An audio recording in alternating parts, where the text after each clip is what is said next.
Hi friends, ഇന്നത്തെ വീഡിയോയിൽ ചെറിയുള്ളി കൊണ്ടുള്ള 5 ഉഗ്രൻ ഉപയോഗങ്ങളാണ് ഇന്നത്തെ വീഡിയോയിൽ നമ്മൾ പറയുന്നത്. ഓക്കെ, അപ്പോൾ ആദ്യത്തെ ഉപയോഗം എന്ന് പറയുന്നത് നമുക്കിപ്പോൾ വെളിച്ചെണ്ണയിലൊക്കെ കാറിച്ച് വരാതിരിക്കാനൊക്കെ നമ്മൾ ചെറിയുള്ളി ഇട്ട് വെക്കുന്നത് കണ്ടിട്ടുണ്ട് കേട്ടോ. ഞാൻ കണ്ടിരിക്കുന്നതാണ്.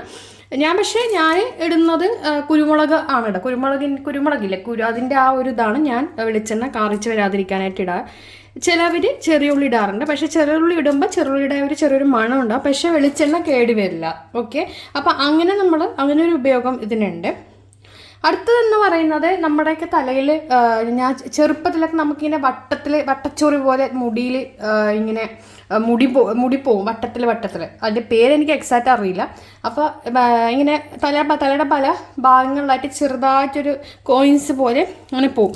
അങ്ങനെയൊക്കെ പോയി കഴിഞ്ഞാൽ നമ്മൾ ആ ഒരു ഭാഗത്ത് കണ്ടിന്യൂസ് ആയിട്ട് നമ്മൾ അതിപ്പോൾ എല്ലാവർക്കും വരുന്ന ഒരു ഇൻഫെക്ഷൻ പോലെയാണ് തോന്നുന്നത് കേട്ടോ. അപ്പം എനിക്കങ്ങനെ ഒന്ന് രണ്ട് ഭാഗത്ത് ചെറുതായിട്ടൊരു ഇത്ര ഒരു വലുപ്പത്തിൽ വന്നപ്പം നമ്മൾ തേച്ചത് ഈ ചെറുള്ളി എടുത്ത ശേഷം ഇങ്ങനെ ഒന്ന് ഞെരടുക കണ്ടോ. അപ്പം നീര് വരും കണ്ടോ.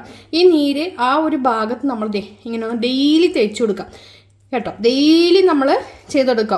ഒരു മാസമൊക്കെ ചെയ്ത് കഴിയുമ്പോൾ തന്നെ അത് മാറിക്കോളും, കറക്റ്റായിട്ട് വന്നോളൂ. എനിക്ക് 1-2 തവണ ഉണ്ടായപ്പോൾ തന്നെ അങ്ങനെ ഒരു വട്ടച്ചൊറി എന്നുള്ള പേരൊന്നും എനിക്കറിയില്ല. ചെറുതായിട്ട് ആ ഭാഗത്ത് മുടി അങ്ങോട്ട് കൊഴിഞ്ഞു പോവാം. 1 രൂപയുടെ കോയിൻസിൻ്റെ ഒക്കെ വലിപ്പത്തിന് മുടി കൊഴിഞ്ഞു പോയി നമ്മുടെ പുറകിലൊക്കെ. പക്ഷേ നീളം മുടി ആയതുകൊണ്ട് നമുക്ക് ബാക്കി മുടി ഉള്ളതുകൊണ്ട് അത് അറിഞ്ഞിട്ടില്ല. അപ്പോൾ അത് ആ ഭാഗത്ത് കുറച്ച് കഴിയുമ്പോൾ മുടി വരും ചെയ്യും കേട്ടോ. അപ്പോൾ അത് നല്ല രണ്ടാമത്തെ ഉപയോഗം അത് എനിക്ക് നല്ലൊരു എഫക്റ്റായി തോന്നിയൊരു ഉപയോഗമാണ്. മൂന്നാമത്തെ ഉപയോഗം പറഞ്ഞാൽ മുടി കൊഴിച്ചിലൊക്കെ തടയാനായിട്ട് ചെറിയുള്ളി ബെസ്റ്റാണ്. ചെറിയുള്ളിയുടെ നീരും കുറച്ച് ആവണക്കെണ്ണയും കൂടി ചേർത്ത് മിക്സ് ആക്കിയിട്ട് തലയിൽ നമ്മൾ പുരട്ടിയ ശേഷം നമ്മൾ ഒരു 2 മണിക്കൂറൊക്കെ കഴിഞ്ഞിട്ട് നമ്മൾ സോപ്പിട്ട് കഴുകി കഴിഞ്ഞാൽ, സോപ്പിൽ നല്ല ഹെർബൽ ഷാമ്പോ എന്തെങ്കിലുമൊക്കെ ഇട്ട് കഴുകി കഴിഞ്ഞ് കഴിഞ്ഞാൽ മുടി നന്നായിട്ട് കൊഴിച്ച് നിന്നിട്ട് മുടി വളരും. കണ്ടിന്യൂസ് ചെയ്യുമ്പോൾ മുടി കൊഴിച്ചിൽ നിന്നിട്ട് മുടി വളരാൻ തുടങ്ങും. അപ്പോൾ അറ്റ്ലീസ്റ്റ് പറ്റാവുന്ന സമയങ്ങളിലൊക്കെ ചെയ്ത് കഴിഞ്ഞാൽ ഇതിൽ ചെറിയുള്ളി നമ്മൾ ശരിക്കും മുടി വളരാനുള്ള ഇത് കൂടുതലാണ്. സവാള വെച്ച് ചെയ്യും, പക്ഷേ ഇതിലാണ് കൂടുതൽ എഫക്റ്റ് കേട്ടോ. അപ്പം മൂന്നാമത്തെ ഉപയോഗം എന്ന് പറയുന്നത് ചെറിയുള്ളി വെച്ചിട്ട് നമ്മൾ നീരെടുത്തിട്ട് കുറച്ച്, അപ്പോൾ 2-3 സ്പൂൺ നീര് മതി. അതല്ലാതെ ഒരു കൊട്ടയൊന്നും എടുക്കാൻ നിൽക്കണ്ട. അതിനുശേഷം ഒരു 2-3 സ്പൂൺ ആവണക്കെണ്ണയും കൂടി ചേർത്ത് മിക്സ് ആക്കിയിട്ട് നമ്മൾ തലയിൽ തേക്കുക. തലയോട്ടിയിൽ തേച്ച് പിടിപ്പിച്ചിട്ട് കഴുകിക്കളയുക കേട്ടോ. നല്ല ഒരു എഫക്റ്റാണ്. പിന്നെന്ന് പറഞ്ഞത് പ്രായമായവരൊക്കെ ചെയ്യണ കണ്ടിരിക്കും. 4ാമത്തെ ഉപയോഗം എന്ന് പറഞ്ഞാൽ പ്രായമായവരൊക്കെ ചെയ്യുന്ന കണ്ടിരിക്കുന്നതാണ്.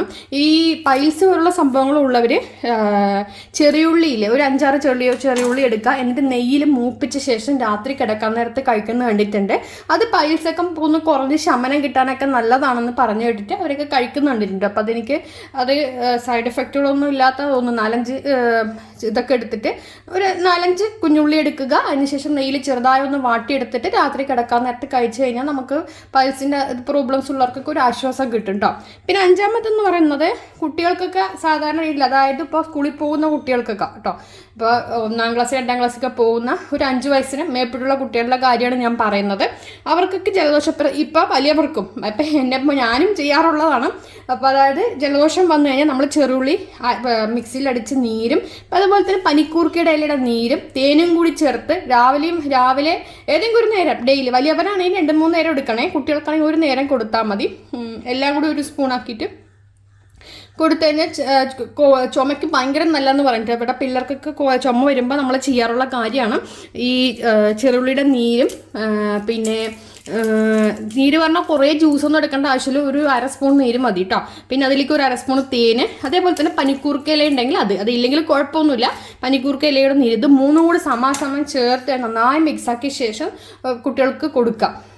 അപ്പോൾ കുട്ടികൾക്ക് കൊടുത്തു കഴിഞ്ഞാൽ ആ ചുമയൊക്കെ ഉണ്ടെങ്കിൽ പോവും. പനിക്കൂർക്ക ഇല കഴിച്ചാലും ചുമ പോവും. അതുപോലെ തന്നെ പനിക്കൂർക്ക ഇലയുടെ നീര് കഴിച്ചാലും ചുമ പോവും.